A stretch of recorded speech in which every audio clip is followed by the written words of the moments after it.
Bonjour les enfants. Alors, aujourd'hui, nous allons revoir ensemble la leçon de l'impératif présent. C'est une leçon très importante, c'est pour cela que nous allons la revoir.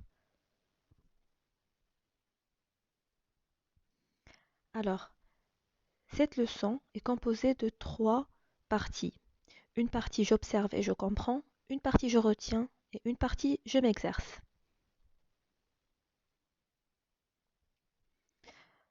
Observez bien ces exemples. Écoute les instructions du professeur. Écoute les instructions du professeur.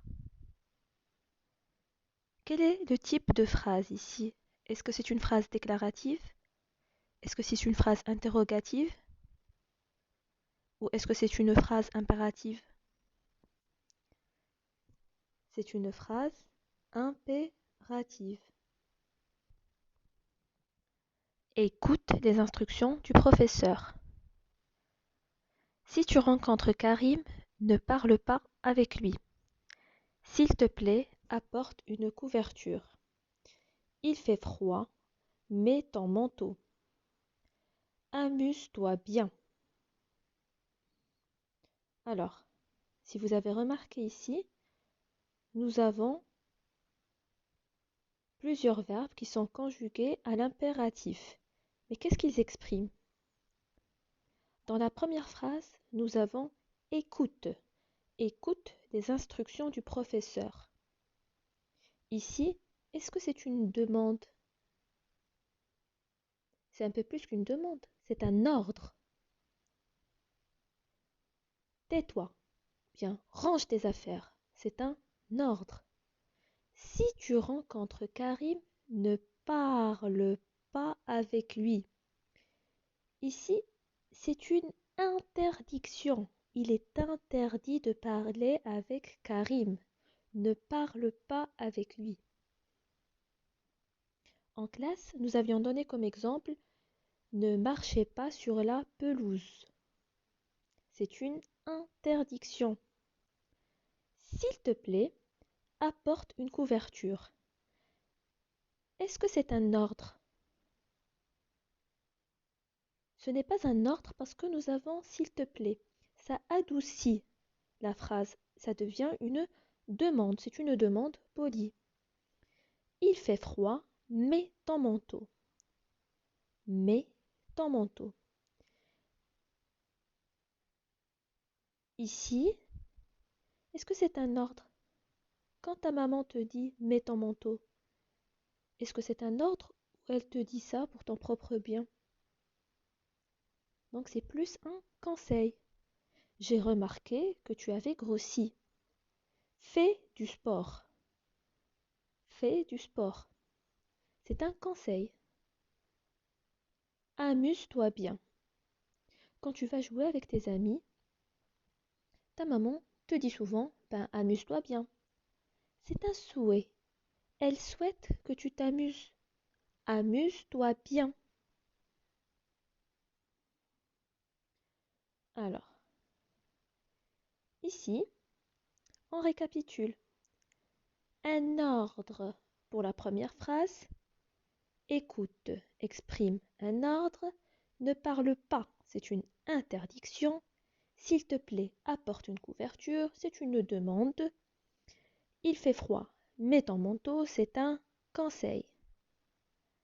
Amuse-toi bien, c'est un souhait.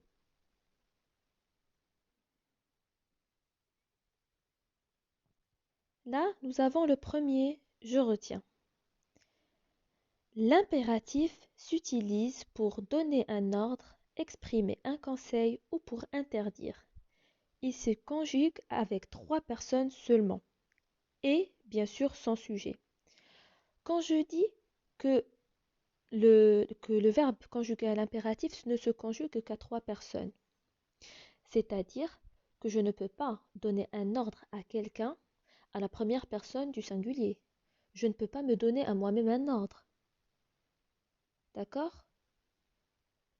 Par exemple, si je veux conjuguer le verbe manger à l'impératif, je vais automatiquement le conjuguer à la deuxième personne du singulier tu. Par exemple, mange ton goûter. Je m'adresse à quelqu'un qui est devant moi. Mange ton goûter. Ou bien, je vais m'adresser à un groupe. Allez, mangeons notre goûter. Mangeons notre goûter. J'ai conjugué ici à la première personne du pluriel. Et mangez vos goûters. Là, nous conjuguons à la deuxième personne du pluriel, vous. Donc le verbe à l'impératif présent se conjugue avec trois personnes, tu, nous, vous. Vous avez ici un petit schéma explicatif qui vous permettra de mieux comprendre. Alors, il faut bien noter aussi qu'à l'impératif présent, on ne mentionne pas le sujet. On n'écrit pas le pronom personnel avant. On ne va pas dire tu manges ton goûter. Là, ça devient l'indicatif présent. On écrit le verbe sans le sujet. Par exemple, prends ton stylo, finis tes devoirs ou bien mangez votre soupe.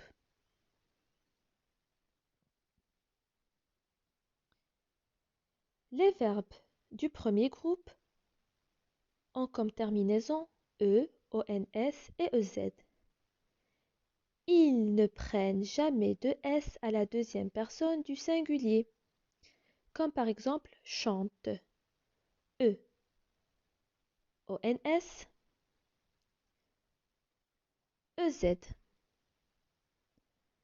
À la deuxième personne du pluriel, ça ne prend pas de s, sauf dans deux cas. Ce sont les exceptions de la règle. Les exceptions, c'est par exemple ici, parle-en ou range-y. Parle-en, parle, ici c'est un verbe conjugué à l'impératif présent et à la deuxième personne du singulier. On met ici un tiret et un s parce que le verbe est suivi du mot en. Le verbe est suivi du mot en. C'est lourd de dire parle en. C'est difficile à prononcer. Alors on a ajouté le s dans un souci de liaison pour que l'expression là, pour que ce soit plus facile à prononcer. Parle-en. La même chose pour range-y. On ajoute un tiret et un s pour faire la liaison, parce que le verbe est suivi du mot y.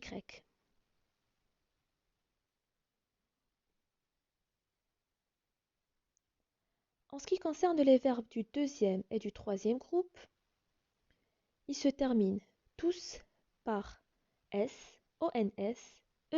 Bien sûr, on n'oublie pas de doubler le s en ce qui concerne les verbes du deuxième groupe. Vous avez comme exemple ici le verbe finir, fini, finissant, finissez, et le verbe prendre, prend, prenons, prenez. Bien sûr, il y a toujours des verbes irréguliers, ce sont des exceptions. Les exceptions à retenir. On l'a déjà dit, mais je vais vous le rappeler. Il n'y a pas de conjugaison du verbe pouvoir à l'impératif. Ça n'existe pas, parce qu'on ne peut pas donner, par exemple, un ordre à quelqu'un pour qu'il puisse faire quelque chose. Pouvoir faire quelque chose, ce n'est pas du tout possible de forcer quelqu'un à pouvoir. Donc, tout simplement, la conjugaison de ce verbe à l'impératif présent n'existe pas. Les verbes aller, être, avoir, vouloir et savoir se conjuguent de manière irrégulière. Il y a d'autres verbes irréguliers, bien sûr, vous le savez, vous avez quelques verbes dans votre 5 sujets et vous avez quelques verbes aussi dans mes apprentissages et coquelicots. Mais là, vous avez les verbes usuels. Ici, vous avez la partie je m'exerce. Vous allez faire le premier exercice, puis le deuxième exercice.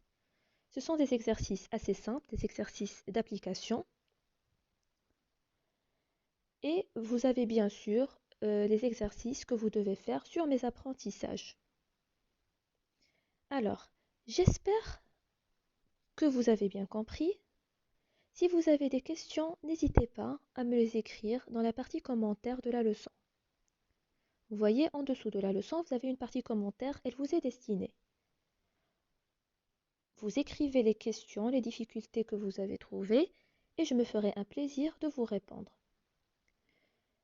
Je le dis toujours, mais je ne le dirai jamais assez. Apprenez votre conjugaison. Je peux vous expliquer, mais je ne peux pas apprendre à votre place. Alors, apprenez par cœur votre conjugaison. Bon courage les enfants.